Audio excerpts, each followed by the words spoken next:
Presiden Prabowo Subianto buka suara soal masalah keuangan yang dialami kereta cepat Jakarta-Bandung HUS. Prabowo menegaskan bertanggung jawab soal masalah tersebut. Ia juga meminta agar tak ada yang meributkannya. Prabowo mengatakan saat ini utang kereta cepat masih terus dibayar. Ia juga berbicara tentang manfaat dari proyek yang dibangun di era Presiden ke-7 RI Joko Widodo tersebut. Prabowo kembali menegaskan bahwa Indonesia mampu membayar utang pembangunan kereta cepat Jakarta-Bandung ke China. Prabowo juga mengatakan Indonesia memiliki uang. Kemudian nggak usah khawatir apa itu ribut-ribut wush. Saya sudah pelajari masalahnya. Tidak ada masalah. Saya tanggung jawab nanti wush itu semuanya. Indonesia bukan negara sembarangan. Kita hitung, nggak ada masalah itu, ya. Jadi PT KAI nggak usah khawatir, semuanya nggak usah khawatir. Rakyat, kita layani rakyat kita. Kita berjuang untuk rakyat kita. Teknologi, semua sarana itu tanggung jawab bersama. Dan itu di ujungnya tanggung jawab Presiden Republik Indonesia. Jadi saya sekarang tanggung jawab WUSH. WUSH itu semua public transport di seluruh dunia itu jangan dihitung untung rugi enggak, hitung manfaat enggak untuk rakyat. Di seluruh dunia begitu. Ini namanya public service obligation. Ada yang menyarankan, tadi disampaikan oleh Menteri Perhubungan, semua kereta api kita pemerintah subsidi 60%, rakyat bayar 20%. Ya ini kehadiran negara.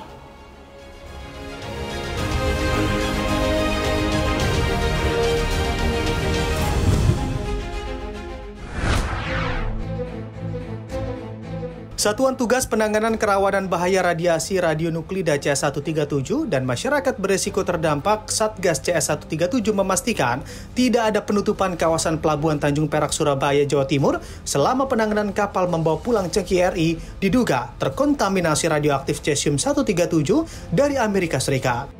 Dirinya menegaskan kegiatan itu berlangsung aman dan lancar dengan pengawasan ketat dari Badan Pengawas Tenaga Nuklir Bapeten dan sejumlah instansi lainnya sesuai dengan standar operasional prosedur yang berlaku atas penanganan muatan barang berbahaya yang dibongkar dari atas kapal.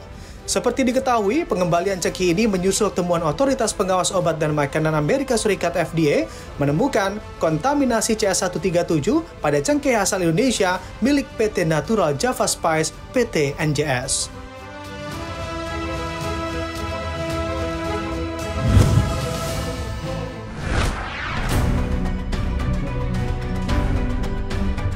Menteri Keuangan Purbayayudi Sadewa tengah menyiapkan kebijakan untuk menertibkan peredaran rokok ilegal di dalam negeri. Salah satunya dengan mengintegrasikan produsen rokok ilegal ke kawasan industri hasil tembakau atau KIHT. Purbaya mengatakan saat ini tengah mengkaji tarif cukai khusus yang akan berlaku di kawasan tersebut. Bendahara negara itu menargetkan awal Desember tahun ini sudah dapat diimplementasikan. Kendati demikian, Purbaya tidak memastikan tarif cukainya akan lebih rendah atau sama dibandingkan dengan tarif cukai saat ini. Namun dirinya memastikan penetapannya tetap adil bagi produsen rokok dan tidak mengganggu pelaku rokok yang lain. Saat ini, dirinya juga tengah berdiskusi bersama dengan para produsen rokok yang ingin masuk ke KIHT serta pelaku industri lain. Dalam rapat kerja dengan Komite 4 DPD, Purbaya menegaskan tidak akan mengampuni apabila produsen-produsen rokok ini masih mengedarkan produk ilegal usai kebijakan tersebut berjalan.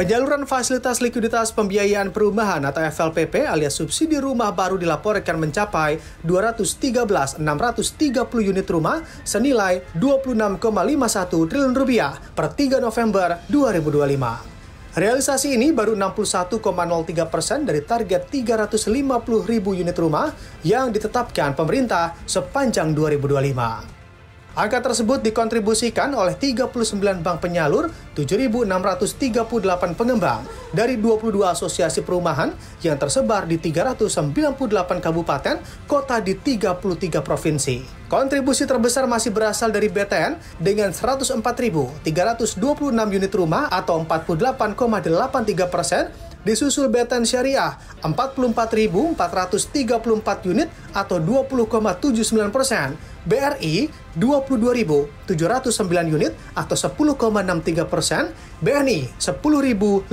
unit atau 4,7%, dan Bank Mandiri 9.340 unit atau 4,37%. Dari sisi wilayah, Jawa Barat mencatat penyaluran tertinggi sebesar 48.252 unit rumah atau 22,58%, diikuti oleh Jawa Tengah 18.707 unit atau 8,75%, Sulawesi Selatan 17.370 unit atau 8,13%, Banten 14.094 unit atau 6,59%, dan Jawa Timur 14.001 unit atau 6,55%.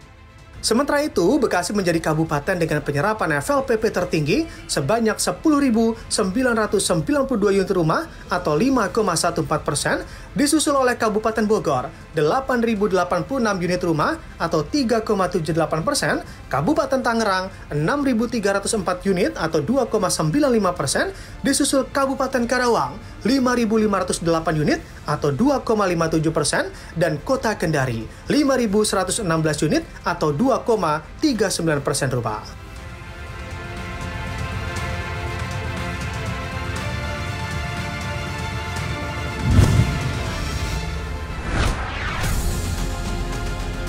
Ketegangan antara China dan Amerika Serikat mulai mereda setelah pertemuan pemimpin kedua negara di Korea Selatan pada Kamis lalu. Namun, situasi ini kontras dengan hubungan dingin antara Washington dan New Delhi yang kini justru memburuk. India bahkan dikenakan tarif impor Amerika Serikat yang lebih tinggi dibandingkan China. Para analis menilai hubungan strategis Amerika Serikat-India yang dibangun selama 2 dekade terakhir kini mengalami kemunduran besar. Sejumlah faktor memperburuk hubungan kedua negara, mulai dari tarif dagang tinggi, biaya visa H-1B sebesar $100.000 Amerika Serikat, hingga klaim berulang Presiden Donald Trump bahwa dirinya telah menengahi gencatan senjata antara India dan Pakistan. Sementara itu, hubungan Amerika Serikat dan China justru mulai membaik. Dalam unggahannya di Truth Social, Trump menyebut pertemuannya dengan Presiden Xi Jinping sebagai pertemuan hebat bagi kedua negara dan yakin itu akan membawa perdamaian dan kesuksesan.